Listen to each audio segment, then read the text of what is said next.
Okay, great. Pull that back up.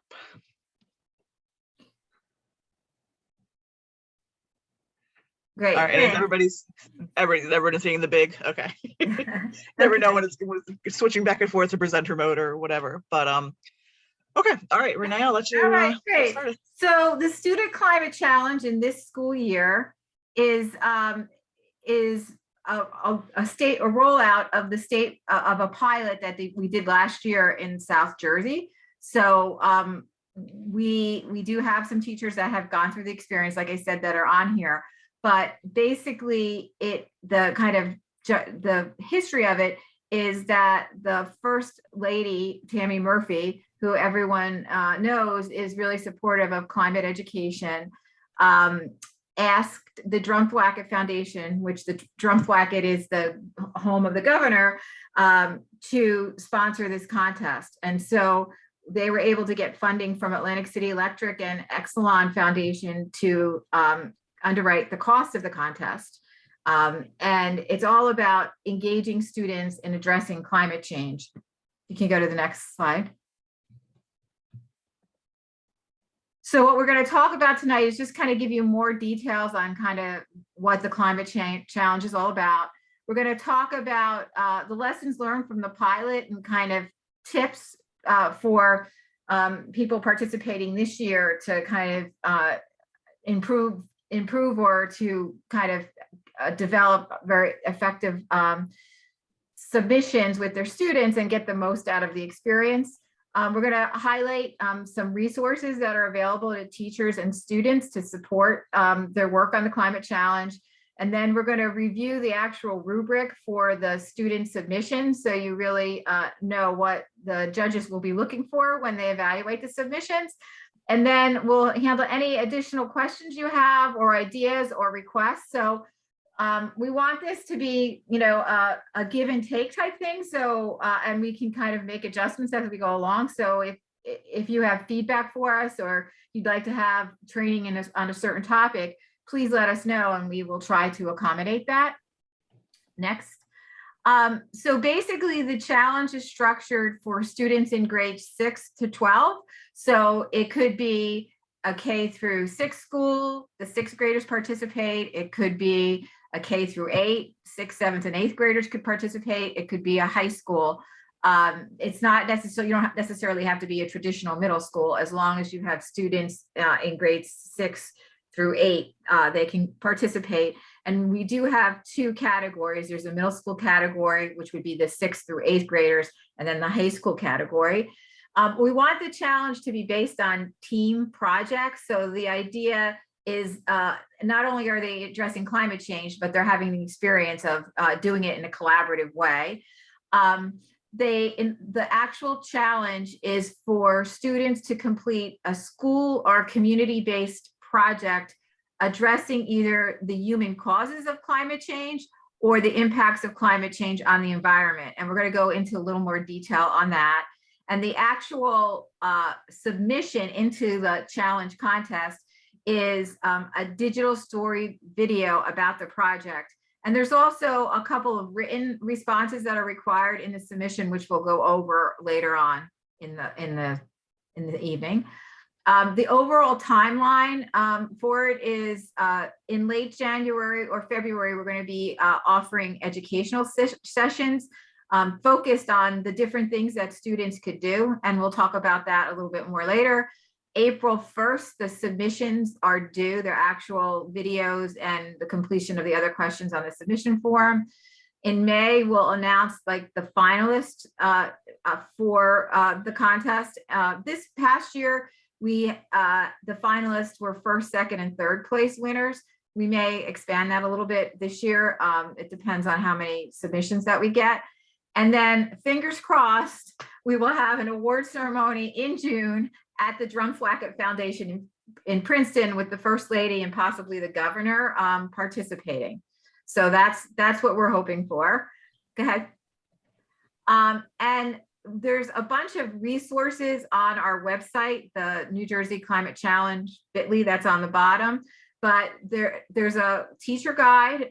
There's a a student guide, which kind of is excerpts from the teacher guide that are particularly relevant to students. And we have a Word and PDF version. So if you want to modify the student guide for your students, you can do that. We have the official challenge, the Climate Challenge official rules, a student consent and release form, and that's required from each student because we will be, posting the videos on our website, and in press releases, we'll use pictures of the students, and so we want to make sure that their parents, or if they're over 18 themselves, are okay with us, using their images to promote the contest and share the information from the challenge. And then if you're interested, which I hope you will, in getting your colleagues involved, we also have the Climate Challenge brochure, which is an overview. So you could say, I heard about this cool thing and here's a brochure, you should think about joining. We would really appreciate that, because the more people that we have involved, the more teachers that are involved, the better everybody will learn from each other. So those are the resources, and those are all available on our website. Next. They're all also, we'll be sharing this PowerPoint, and they're all also hyperlinked within this document as well. Right. So what we're going to cover tonight, and Andrew's going to go through most of this, is the main takeaways from our pilot, and pilots are great because that's the whole purpose of it, is to kind of learn and refine as it goes on. So we really want the students to focus on the connection to climate change. In the past, some of the connections to climate change were a little looser than we would have liked. The completion of a specific project or tangible outcome. Some of the submissions in the past were like a science project, as opposed to doing something for your school that will have an impact, or doing something for your community that will have an impact. So that was kind of one of the nuances that we want to clarify this year. And then kind of what a digital story is all about, kind of refining that and doing a little more communications on kind of what a digital story is and what distinguishes it from a regular video. And then we want to encourage teachers to connect their units of study or club activities with the projects, so that it kind of maximizes the learning for the students. So we'll go into those pieces in a little more detail.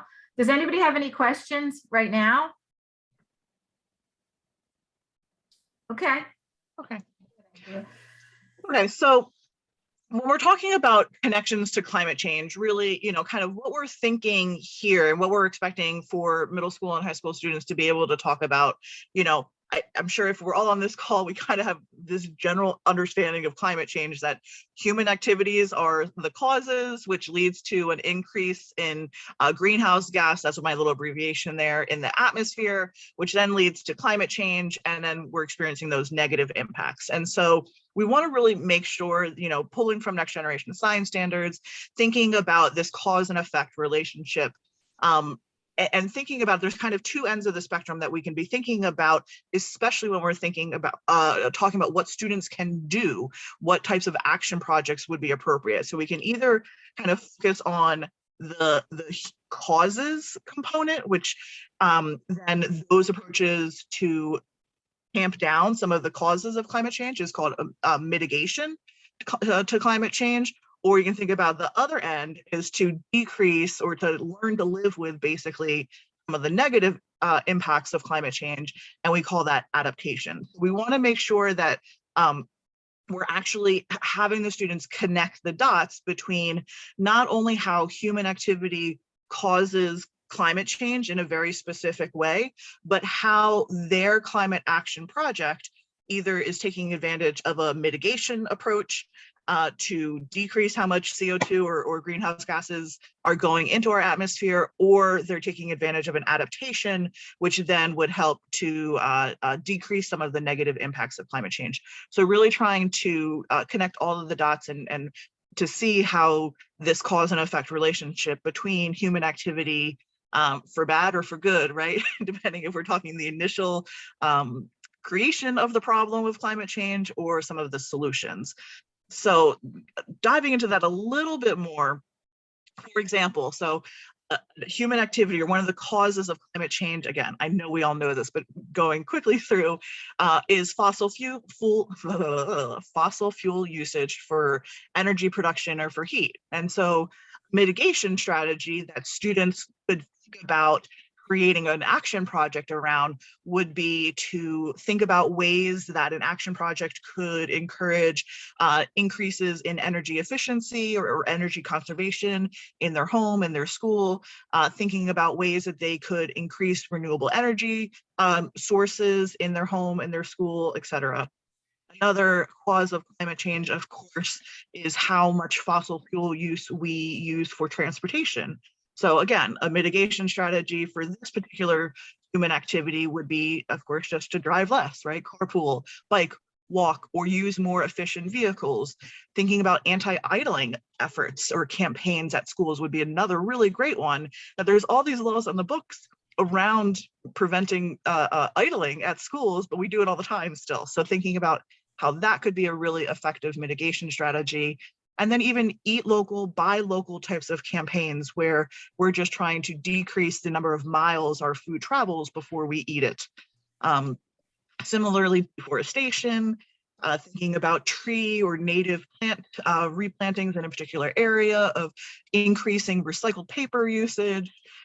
Agriculture, this was one that I didn't really, I mean, I knew about the connections, but I was surprised how many student groups really kind of like latched onto this idea. And so thinking about how we can have less food waste in our homes, in our schools, in our communities, turning to composting as a way to decrease some of the greenhouse gas emissions that happen when so much extra food waste gets sent to landfills, but then even thinking about behavioral choices as well, trying to decrease meat consumption, dairy consumption as a way to decrease the amount of greenhouse gas that is emitted through kind of agriculture.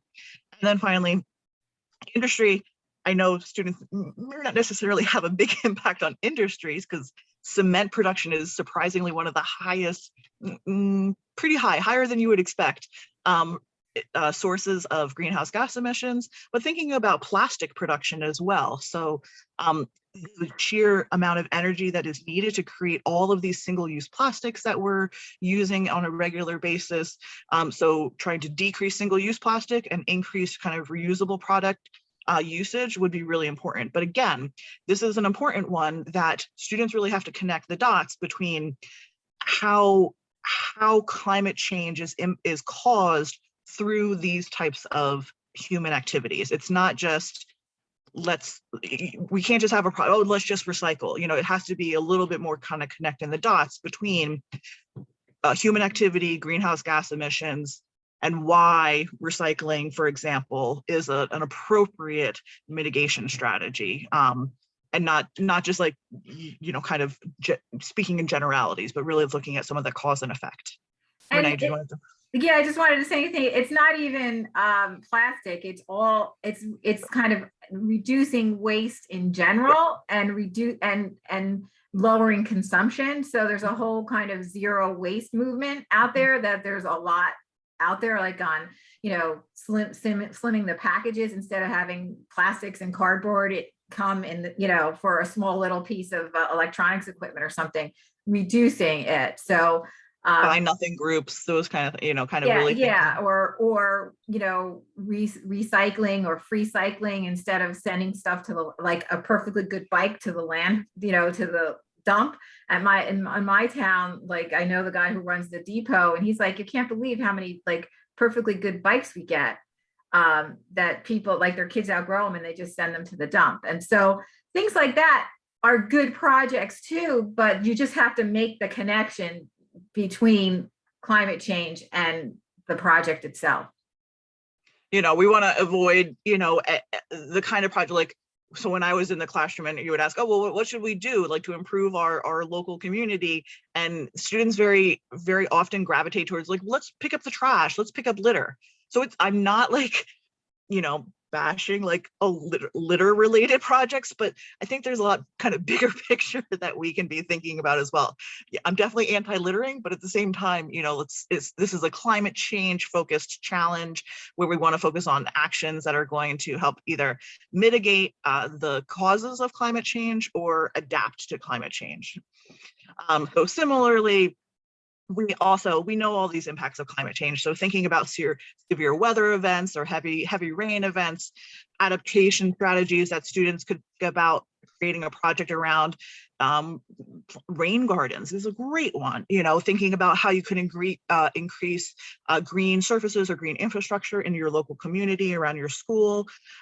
Similarly, just thinking about the frequency of increased flooding in your area, stabilizing riverbanks or wetlands, and help, you know, by replanting native plants. Thinking about how we can deal with impacts of drought or heat waves, water conservation, you know, trying to increase messaging around water conservation efforts or installing rain barrels, temperature rise and changing habitats and how that is going to impact local native plant and animal species. How can we raise awareness around protecting habitats? Sea level rise, you know, how can students think about how to protect wetlands, how to protect coastal areas, reefs, develop or restore living shorelines, replanting dunes, etc. So there's lots and lots of different types of projects that could allow the students to see the very clear connection and really be able to discuss and talk about why this is a problem in my area and why this is meaningful to me as a student group, but then also really connect those dots between the causes and the effects of climate change and how their solution really could have an impact. So that's where, you know, just kind of driving home that really want to, you know, there was tons of projects that did do a good job of it this past year, but we just want to make sure that all of the projects are really representing a deepening conceptual understanding for the students about why they're doing these projects and how that will have a positive, you know, solution-minded perspective against the climate crisis. Any questions on kind of that one lesson learned that we just wanted to share? Okay. So the other next kind of lesson learned is that we want to make sure that it's creating an awareness campaign is absolutely an okay, but it has to be a very kind of deliberate. It's not when we say complete a project or complete a student-driven climate action project, it's not just something that we've done in the science class and then the video is the only means of communication or sharing information. We want it to be an actual like campaign of like developing awareness in your school, in your community, and those types of things. So a tangible outcome is definitely desired, but it could be an awareness campaign as, you know, kind of thinking about writing a research proposal, a grant funding. That's a tangible outcome, you know. So maybe this year the students are writing a grant proposal to support in future years creating a rain garden, whatever, you know. So these types of tangible outcomes around the school, the community, even home-based, I think we're still open to because of, you know, the lingering impacts of the pandemic, but thinking about projects that have that type of physical outcome or physical change to the environment, a very specific effort to reduce one of those climate change causing factors, so on and so forth. But civic engagement and advocacy, so kind of doing the research to be able to be informed on a topic and then presenting to a board of ed meeting or presenting to the principal around why an EV charging station makes sense for your school community, you know, something like that. That is absolutely a tangible outcome in our mind. So there's a letter writing campaign, like submitting, you know, testimony at attending a public hearing and speaking stuff, that all counts, but it has to be something kind of beyond just what they're doing in the classroom. Like I said, like an experiment or something like that. It has to be kind of outward facing. Mm-hmm. Right. Yeah. It's like the creation of the digital story is not the awareness campaign. There's actually like the digital story, which I'll talk about in a minute, is just sharing with us the action project. So questions on that one? Okay.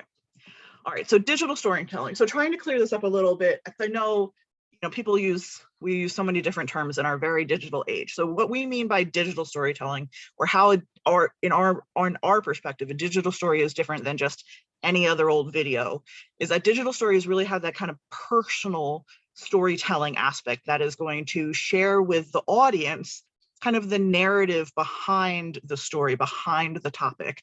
So we think often about the 3 C's in digital storytelling, that we want, through digital storytelling, we want our students to be able to connect with the audience on that emotional level and really kind of like connect experiences in my life as the, video maker, the digital storyteller, to the audience. So kind of like building those connections. We want to kind of encourage students to, through their digital storytelling, communicate perspectives and kind of build background about why something is personally important to that community or that student group, but then also think about the collaborative impact as well, that we are kind of thinking about the collective characters and their points of views and the actions that are taken, to really kind of think about, telling the story about why this was a problem, whatever impact or cause of climate change, why climate change was a problem in your community, in the perspectives of the students, why it was personally impacting them in a negative way, and what action they decided to take to help mitigate or adapt to those the outcomes of climate change. And then kind of what were some of the ups and downs, it's kind of, this is like the ELA, the good old language arts, kind of like the rising action, and then the challenges experienced by the heroes, and then the resolution, kind of thinking about it really as like a story that we would want to hear, we would want to tell. We have a number of digital storytelling resources available. This is kind of becoming a very popular way to share personal stories of climate change impact and climate change stories. So there's tons of resources out there. Again, these are all hyperlinked in the document that we will be sharing with you. Additionally, or I'll leave it there. Any questions about digital storytelling or clarifying? So it's great for the students to kind of create a PowerPoint, and I'm not knocking PowerPoints at all, but making sure that it's not just a report of, this is what we did, done.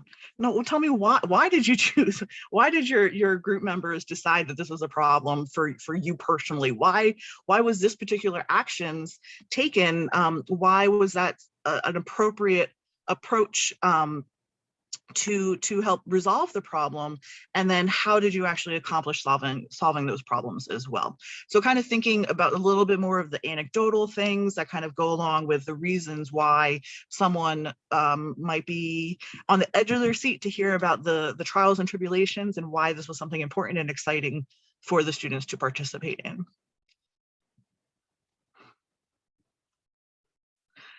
Okay, and then thinking about integration, we, as a former classroom teacher, I know the last thing that I want to do is to add on one more thing to be asking of everyone to do when we're already all dealing with so much.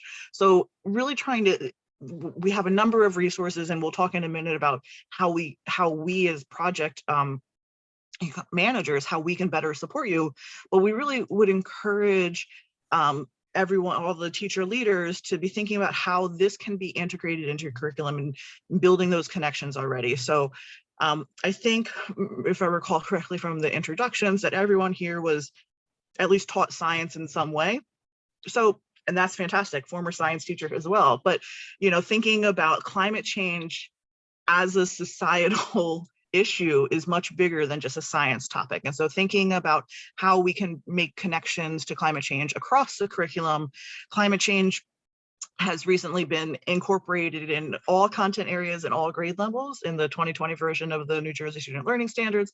So this is something that, you certainly as science teachers, you're probably going to be the phenomena experts on climate change, but there's tons of ways that you can be bringing in, the math teacher that you teach with, or the language arts teacher, or the social studies teacher, or the arts, or whatever, kind of bringing in teachers either during the school day, or if you're the environmental club or green team leader for your school, thinking about ways of bringing those action ins as well, so that it's not just, oh yeah, we talked about that in science and then we never thought about it again, but really that is a much more kind of cross-curricular interdisciplinary approach.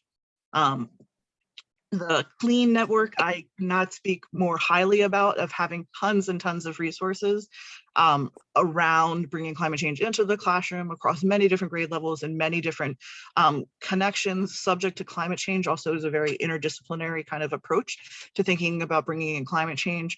The New Jersey Department of Ed recently has launched a brand new website around climate change education resources. That's fantastic.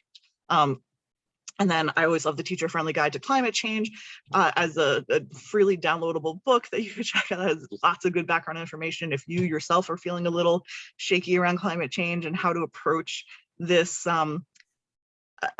in some neighborhoods, definitely still, controversial in nature, but making sure that we talk about it in a way that is purposeful and intentional, and making sure that we're bringing everybody with us on board when we're talking about why this is an important issue to take action upon. So again, this is all going to be hyperlinked for you. A lot of these resources are already on our website for the project for the New Jersey Student Climate Challenge. But any questions at this point? Hi, is this the first of all, hello, good evening. Have Hi. you finished your presentation? Because I was going to wait till the end. Oh, but you're welcome to jump in. I mean, I have some other things that we were going to point out, but you're welcome to jump in. Oh, no, then please, by all means, continue, and I'll hold my questions to the end. Thank you very much. Okay, I don't mind. I co-taught for so long, I don't mind the give and take. So if you feel I'm not getting there, feel free to drop it in the chat or just interrupt me. No worries. Let's see. So a couple of things I just wanted to just share with you all. So this year's student sessions, the educational sessions that Renee alluded to earlier, that will be happening in kind of like late January into February. We're hoping that they're going to be a little bit shorter in duration. We're aiming for the kind of 30 to 45 minutes to make it a little bit more flexible for teachers to either show during class or to have students watch during the school day. We want to also, in the sessions this year, a modification that we're making is we're working hard to have our presenters really connect the dots, just like I was talking about and explaining how we're expecting the students to do, make sure our presenters are making that very clear to the students as well. That kind of cause and effect relationship between some of the mitigation and adaptation strategies, but also really making it actionable and relatable to students as well. So these are some of the student sessions topics that we have planned thus far. The first one, of course, being just an overview of what the climate challenge is, and then thinking about energy efficiency outreach, home and school, thinking about maybe EV, waste reduction, different types of stewardship projects, community outreach, education and outreach, advocacy. So I want to take a pause and see if there's any other topics that your students are just hot to trot and to learn more about, but then also and we can talk about this towards the end, we can talk about this now. I think we're doing pretty good on time. Yes, it's only 7:34. So what would be your teacher PD needs? Because I, as a former teacher and PD provider, I know professional development is really kind of very valuable to teachers to be able to make sure what resources are out there and how you can bring it into your classroom. So I'd love to pause for a minute and I can turn the PowerPoint off and let's just have a little bit of a discussion about potential student sessions, if there's other topics that the teachers would be interested in, and then we can talk about the PD. I just have a question about the student sessions. Like last year, are they going to be, if we can't watch them live time, are they going to be posted Yes. on the website? Definitely. Okay. Mhm. Yep. Yeah, we found that was very helpful for a lot of teachers who, you can't always make yourself available at a particular time. So yeah, they'll definitely be recorded and posted on the website for viewing. I think we were pretty good about getting it on almost the next day or within a day or two. So they'll be available. Absolutely. So are there any particular topics that you think your students are interested in addressing, but don't know where to get started or don't know what resources might be available? Yeah, I think composting would be interesting. Do you have anything planned about composting, either on school grounds for the cafeteria leftovers, or that kids could start one at home? Yeah, actually, that was one of our really a very popular session last year that we do plan on bringing back. So thinking about how food waste is impacting climate change and how composting does help address that. But yeah, I do think that some of the specifics around how to start composting is a very, not just like the big ideas, but some of the very kind of actionable steps as well. But yeah, no, that's on our list. But great, awesome. I'm glad to hear that that's an interest for your students, you think? Yeah, because I got a grant to buy composting bins, the tumblers. Awesome. Yeah. But Oh. I don't really know how to start it. Okay, well, we can kind of Yeah. definitely make some plans around that. And Yes, I see I mean, we Patrick can- said that too. we can connect you with people at Rutgers Cooperative Extension that can help you do that. Sustainable Jersey for Schools actually is doing pilot projects with school composting in 3 different locations across the state. And one of the outcomes, we have a grant from DEP to do that. And one of the outcomes is going to be like guides for that, but we can connect you in with the resources that we have now. And then just even having the student project be kind of implementing the whole, it starts with a food waste audit. So you can identify, how much well, we're doing food waste reduction. So, but identifying how much of your waste could be composted that is just going in the garbage helps you be able to size up what size composter you need. But yeah, we're definitely going to talk about it as in one of our sessions. Okay, thank you. And Patrick, I see that you kind of echo that idea, like needing a little bit more guidance about how to get started, especially with composting. Yeah, so we will definitely make sure to include that topic. Any other ideas?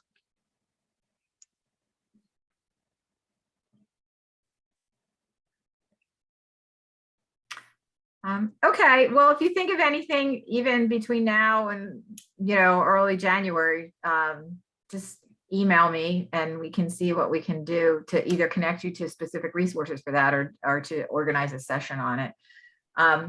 For the teacher PD, one of the things we were thinking about is doing like walkthroughs of those resource sites that we were talking about, like the Clean Network and Subject to Climate and the DOE site, just to give you kind of examples of what is available there and kind of how to get to it. Is there any other things that you think would be helpful, not only for yourself, but maybe just thinking about other teachers in your school? What would be helpful for them?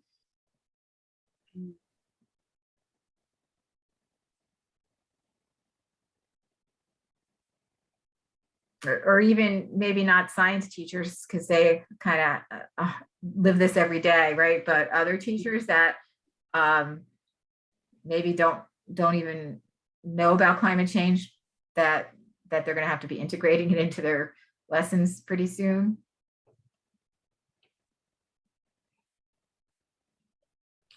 Again, well, talk to your peers at school. And again, if you can think of any specific topics that you'd be interested in, please let us know. Yeah, and I'll drop my email in the chat, but then there's also kind of a general project email, which is at the very end as well. If anything comes to you, please feel free to let us know, because we're definitely, we know what was well attended last year and what was popular in the views, but we're always looking to improve and to reach a multitude of different needs, both at the teacher level and at the student interest level. But so some of those additional resources that Renee was alluding to as well, there's, if you're thinking composting is the direction that you want to go, or you're thinking installing a rain garden or purchasing rain barrels or whatever it is, there's all sorts of resources online that we can help point you in the right direction to finding a really valuable guide to even just implement it, to build your own content knowledge and your own, practical knowledge around some of these different projects. Then there's a multitude of technical assistance programs as well. You want someone to help do that food waste audit, or a lot of different other topics, Rutgers Cooperative Extension, there's other nonprofits that New Jersey Department of Environmental Protection, so on and so forth, that have opportunities to really connect with you on a one-to-one basis to offer you that technical assistance, but then even thinking about green business recognition programs and thinking about how the New Jersey Board of Public Utilities could assist with that. And then I think I had heard someone in the beginning talk about their school green team, right? So many of you probably do have a school green team, and did you know that? Or are you the advisor of it? But then also a lot of the municipalities across the state have green teams as well, that very often they're working to try to do projects. And so we want to encourage that collaboration between your student groups, but then also local green teams at the municipal level, but then also regional hubs. There's a wide network of green teams is connected through Sustainable Jersey and Sustainable Jersey for Schools that often, they have these ideas for great projects and they are ready and ready to run with it, and the students could really have a huge impact in a very positive way. So that is another kind of benefit of this project, is that we can also help connect you with a wide array of different people who can help you, so that you're not just stuck trying to figure out how to do this on your own with your students, but to really kind of be a font of knowledge as well to share. So, and the rubric. So when the students actually do the project, as they're doing the project, they're hopefully documenting it so that they can include pictures or videos or things like that within their digital story. So the actual video that is submitted is really important. Out of the 20 points of the rubric, the video itself accounts for about 12 points. So it's weighted a little bit heavier towards the video. Those 12 points are split evenly across the first row being those creative elements, the storytelling aspect of the video, that it's not dry, that it's much more something that is engaging and filled with that personal narrative to build the connection between the video creators, those digital storytellers, and the audience, and be able to convey in a creative way, in an engaging and in a clear way, some of those other two rows. So the next row being, of course, actually the science of what they did, and why it's going to have an impact, kind of being able to verbally explain that cause and effect relationship, but then also why their strategy, their mitigation or their adaptation strategy, really is a good solution for that problem that they experienced. So kind of these rows here are kind of interwoven a bit, because we want the story to be creative and engaging, but still be accurate, still be, grounded in good science information, but done so in a way that, that is just engaging and for us to listen and to really understand about why this was an important topic for your students to have this project dedicated to it. So that's the video. And then there is a written application that goes along with it. And really what we're trying here is that we want to see that those good scientific ideas, conceptual understandings that hopefully were, complementing your instruction around climate change and the action project related to climate change, kind of bridge those together in the narrative, in the written application. So being able to accurately explain the science and why their mitigation or the adaptation, their solution, that was the focus of their action project, why that had an impact on climate change. And then there are a few other like kind of just summary, your inspiration behind the project, why this was important, kind of putting some of those ideas into words and making sure that it's well written and clear, is the other, 2 rows of 4 to make up those 8 points for altogether 20. Questions about the rubric?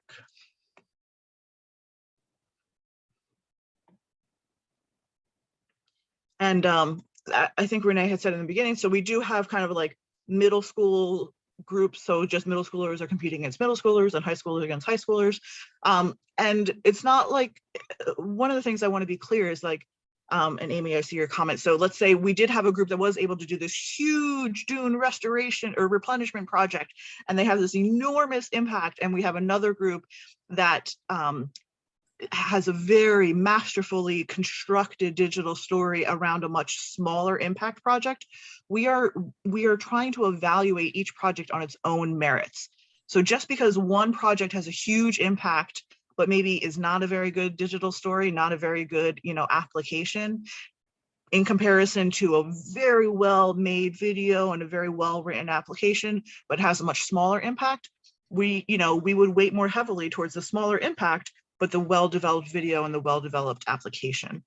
So it's not just, oh, we recycled 47 million doohickeys, and, oh, wow, look at that great impact. We're trying to really think about that it's the outcomes are important, don't get me wrong, but we want to actually make sure the students are learning and contributing in a meaningful way to kind of create this digital story, but then also be able to demonstrate their understanding to support that educational aspect as well.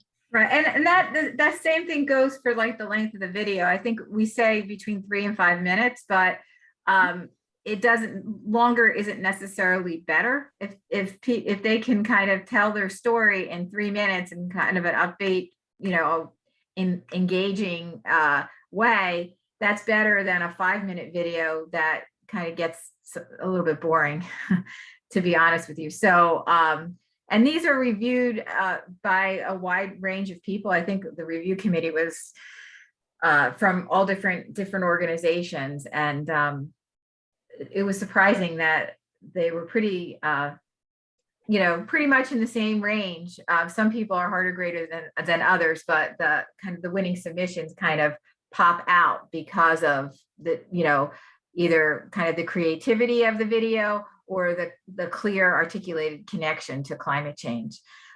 There was one question from Jean about writing all this down. If you go to the website, the teacher guide that I was talking about has all this written down. It has kind of links to all the resources. It has specifically what is on the submission form, and it has the rubric. Yeah, I'm a big proponent of, how you're going to be evaluated before we even start the project. So all these guidelines and the rubrics and everything else is all available to you even from this moment forward. So no surprises. And again, I want to stress, we're going to be doing the student sessions, in January and February. But if your students are anxious to get started, and they need help in terms of guidance on resources, please feel free to reach out to us, and we can give you some ideas of where to go for resources on different things. And also in the student and the teacher guide is a list of sustainable Jersey actions that could make the connection with climate change. And those actions include detailed guidance and resources. And if you have any questions on any of those, please feel free to contact us. I think, okay, so I think that brings us to the end. So there's the website again. The email is student climate challenge at sustainablejersey.com, and that we would be happy to address questions now, or if they come to you later, you can reach out to us.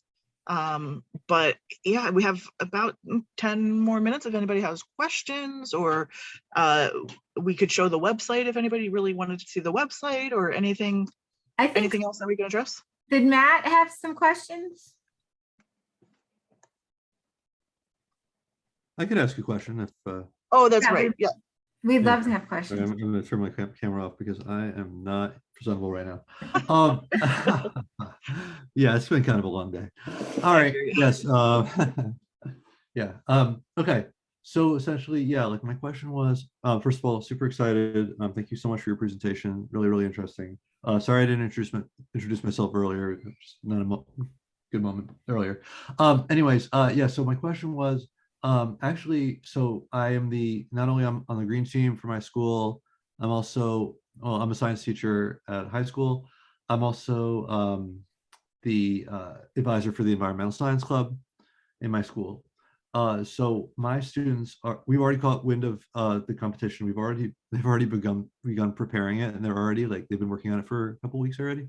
And I know it's super duper early.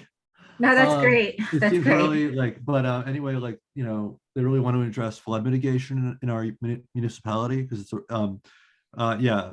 So basically addressing the effects of climate change, storm surge, accumulation of water, in various ways. So basically, I have two student groups. I'm assuming this works as a team-based project. Yes.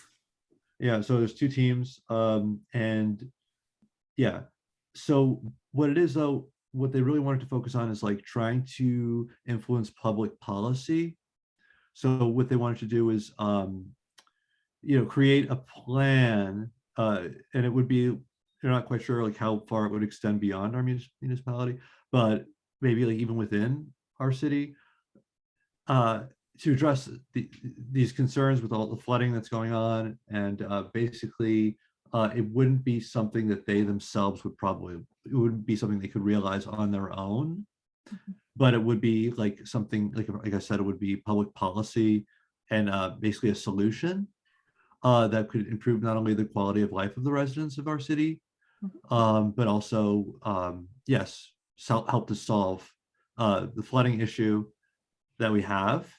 And I was wondering if that is good, if that works, emailing legislators, trying to communicate, get the word out to legislators and local and statewide lawmakers as a policy proposal.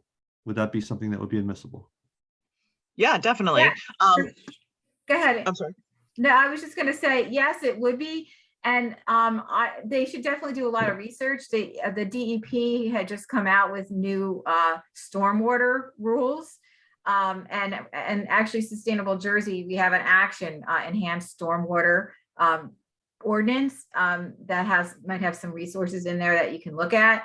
And you can also, it depends on like if you want to do statewide advocacy or you want to do, local. What town are you from?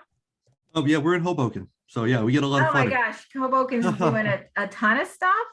Yeah. So, I mean, one of the things that would be good is for you to reach out to the government in Hoboken. They're doing a ton of stuff, and just kind of find out where they are and how your students could help them on the statewide level. That's what we did already. Actually, we met with my students already met with Hoboken City last week. Oh, And great. they actually got the flood experts from starts with an A. They've already contracted help. This is the company that helped with Katrina and not with Katrina, I'm sorry, but with trying to prevent another Katrina. Yeah. Okay. In New Orleans. Yeah, and so yeah, we met with them and they were advised by them. Oh, that's So great. yeah, we have done that, but I would love that link to the other resource you mentioned. That would be really, really helpful. The DEP, you said the new rules in the stormwater. Yes. Yeah. I'll send it to you. But yeah, I mean, the short answer is absolutely this kind of like, whether it's letter writing or coming up with a plan and kind of like advocacy campaigns, absolutely are appropriate projects. Yeah, I mean, you could even check to see if DEP has any rulemaking going on yet about it, and they could submit, a testimony or public comment on the issue. Yeah, public comment periods. Yeah. Yeah. So what will be the deliverable? So it's a video, right, of this of the group explaining their project, but also would it also be a PowerPoint and like So the video could certainly be based around a PowerPoint, but it's really what we're looking for is in the digital story to kind of tell that story that you basically just told us, that this was a problem that was impacting the students, and kind of give some like personal connection to why this flooding was negatively impacting them, and then kind of like document the story of what you all actually did. Oh, well, we met with these people, and then we met with those people, and then we did research, and we kind of found out that this is going to be the best approach, and then we did all these letter writing, or whatever you end up doing as the action. right. So the digital story is kind of just like taking this like multi-week or multi-month project that you're doing, and like kind of condensing it down to 3 to 5 minutes, and telling us the challenges, and then the action, and then the solutions. Amazing. Okay, so yeah, we definitely want to be involved, and I was also wondering how we can sign up. Sure. So Oh, on the go yeah ahead, sorry. on that bit.ly, so it takes you to the Sustainable Jersey for Schools website, and there is a registration link Oh, right there is? there that Oh, I didn't see that. I saw the information session, but I didn't see yeah, that. it should be right above it, but I can pull it up and give a direct link. Oh, great. Well, I think there was another question in the chat. I'll, Let's see. So Patrick wanted to have a greenhouse and compost from the food and use the compost and greenhouse. Sounds like a great project. So it's a matter of kind of again telling why was this something that was interesting to the students. They saw all the garbage, and then they wanted to do something about, they have this greenhouse, and they know that too much fertilizer or chemical, the fertilizer you buy at big box store can have these negative impacts and help contribute to climate change, and they want to avoid that. So it's definitely kind of like telling the story behind why this was a particular important project to them, why it was a problem, and why the project was meaningful, and then what was the outcome of the project. and So- for something like that, I mean, one of the outcomes could be, what school are you from? Lake Riviera Middle School. Oh, okay, so Lake Riviera is participating in Sustainable Jersey for Schools, and we have an open grant cycle now. You could, develop the plan and kind of articulate what you want to do, and then the students could actually write the grant proposal in terms of, what they want to do, why they want to do it, how they're going to, and what the action plan would be. And all that, and submit that as like the final project. So it would be hard to, put up a greenhouse, if you have funding already, then that's fine. But if you don't, you would have to get funding. So that's going to take a while if you don't have that. So they could do all the planning of it and submit the application for a grant.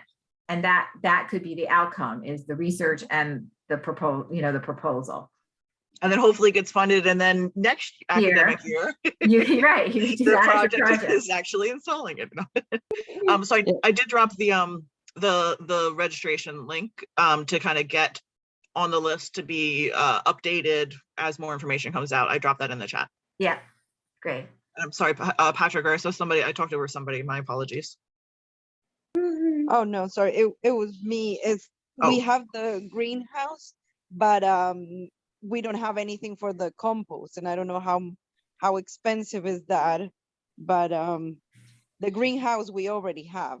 Okay, yeah, the composting, depending on what you want to compost, like if you're composting your school garden materials, that's one thing. If you want to do a wide scale composting project of like your cafeteria food, depending on how big your school is, that could range like a rocket composter that kind of composts a little bit more quickly, could be up to $25,000, depending on how much waste that you're putting in it.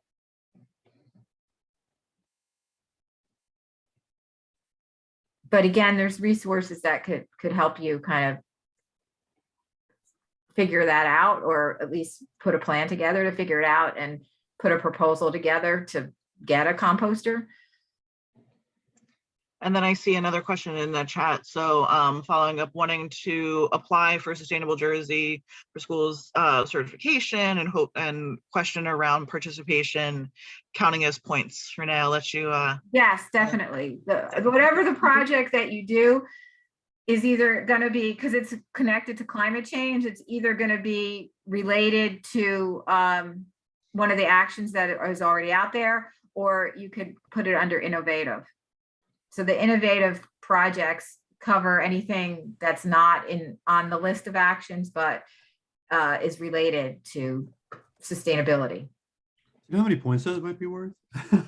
10 is the Worth 10 points, innovative okay. is 10 points. Yeah.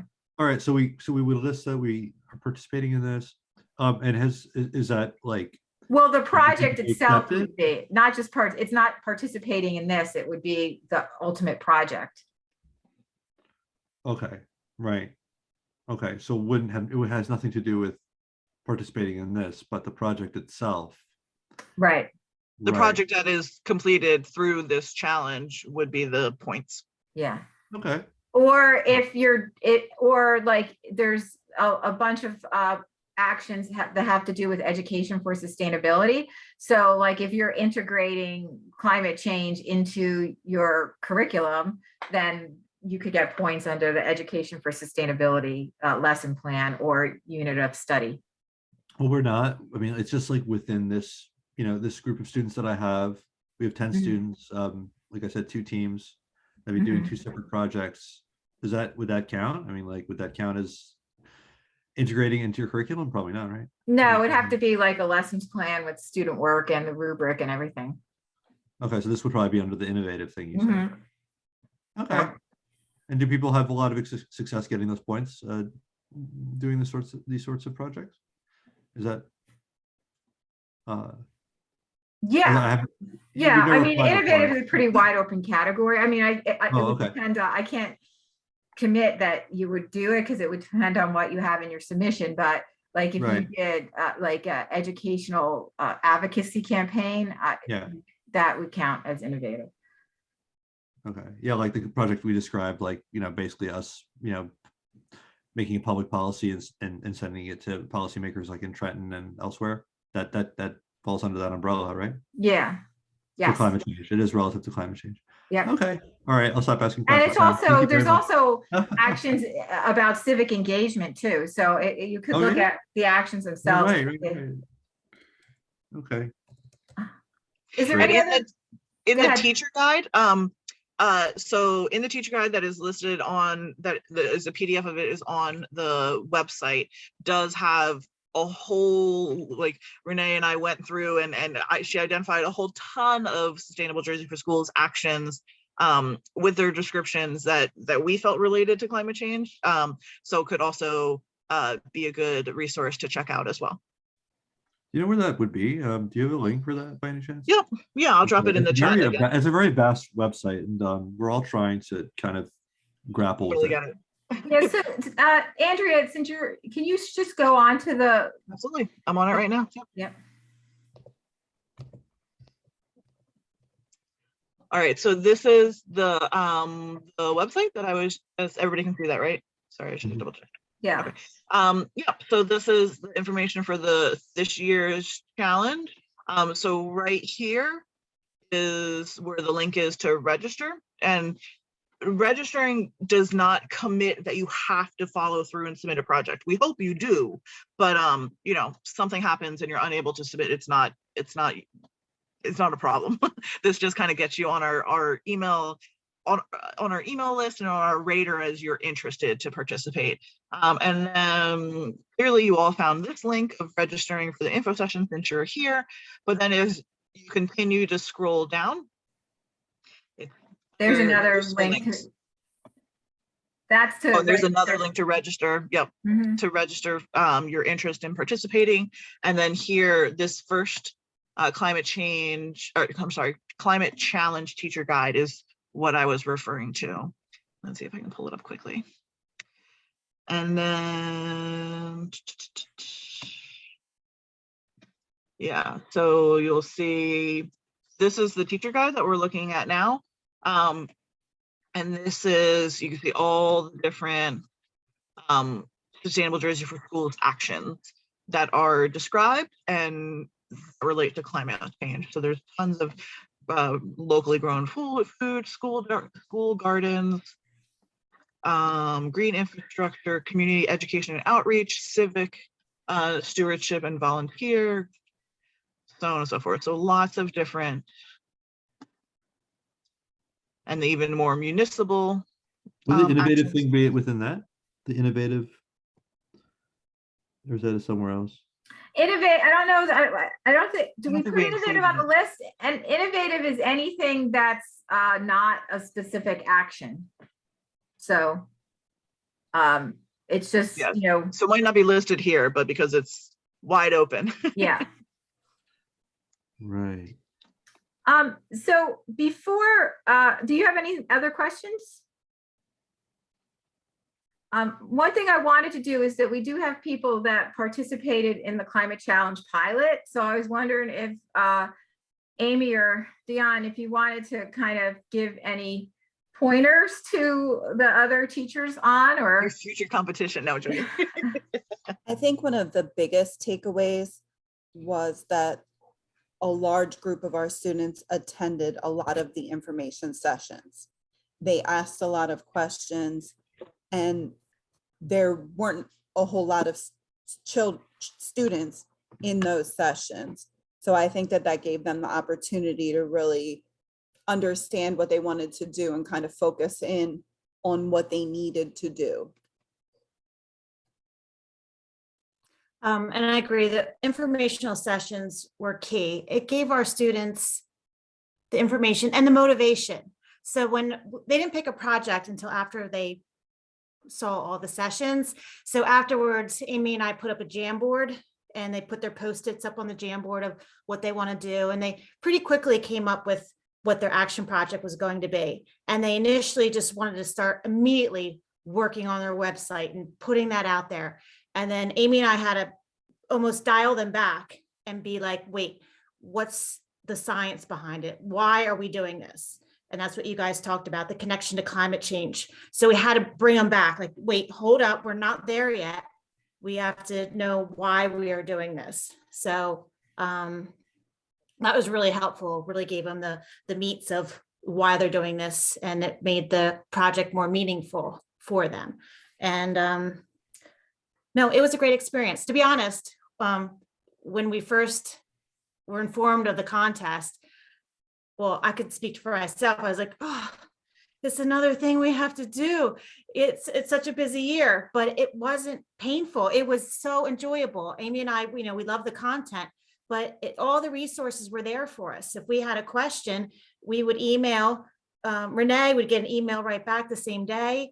The informational sessions were fantastic, and it didn't seem like it was another thing to do. It just seemed like it was enjoyable to do. And it was so fun watching these kids. Like, we would sum up in our Zoom, or we had a Go Guardian session where they were all live, and we would start the meeting and ready to help them out. And all of a sudden I'm just muted my screen, turned my screen off, and the kids just took the lead. It was truly student led, and it was just a wonderful experience.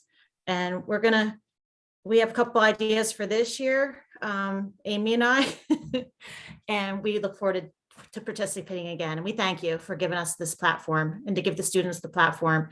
And we said it before, we can't wait to see where they go from here. Their journey is not done.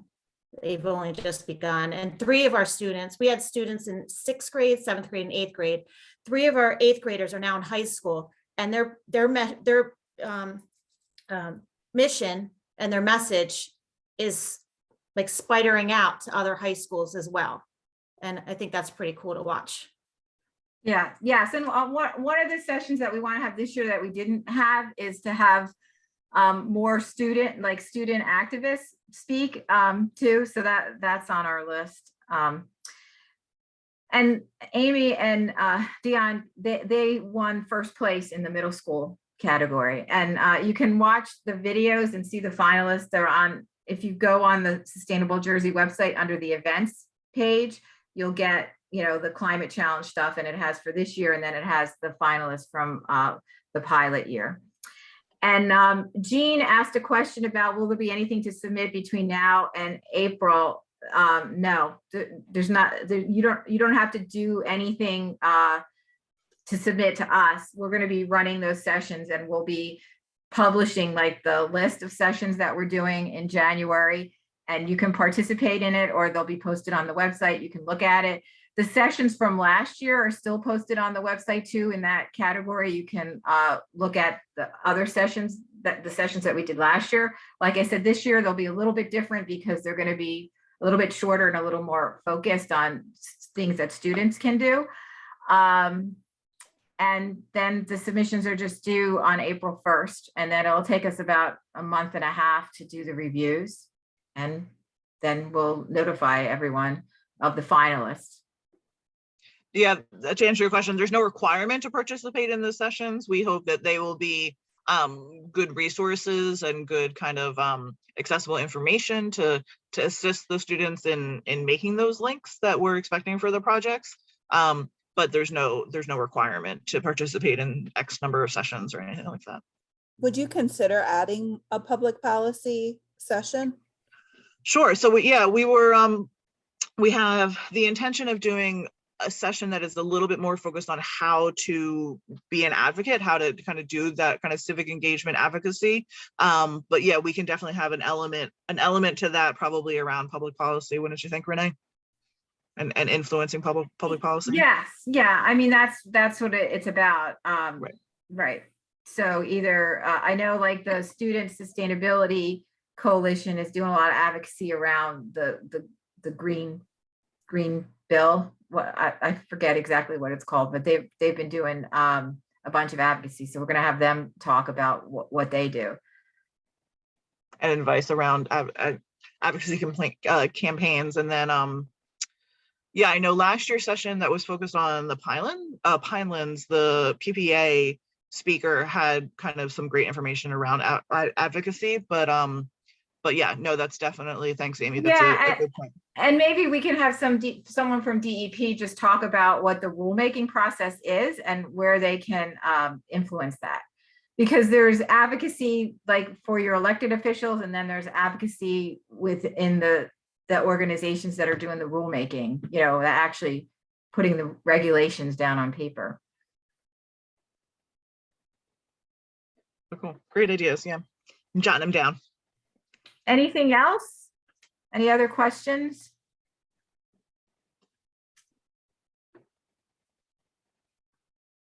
Just want to make sure we got everything. All right, I think that's it. I appreciate everybody staying a couple of minutes longer. And I will send out the composting information to you, Raina, and I will send to Jean information on the stormwater ordinance action. Anybody else? Thank you so much. I'm going to put my email address in the chat. Okay. Did you register for the session? I actually did. I did register. That's true. Okay. Yeah. So I can pull that and we'll be sending out this PowerPoint. Andrew's just going to take some of the animation out of it. So it's easier for you to use, but we'll send that out tomorrow to everybody too. I didn't see anywhere to put like the number of teams. Like I put the number of students overall, but we do intend on submitting 2 different like. That's fine. Plans. Yeah. You can have as many teams as you want, as long as they have at least two people, 2 students. Awesome. Thank you. Great. Well, thank you all for your time. Thanks. Have a good rest of your night. Thank you all, and happy holidays to everybody. Bye-bye. Well. Thank you. Take care.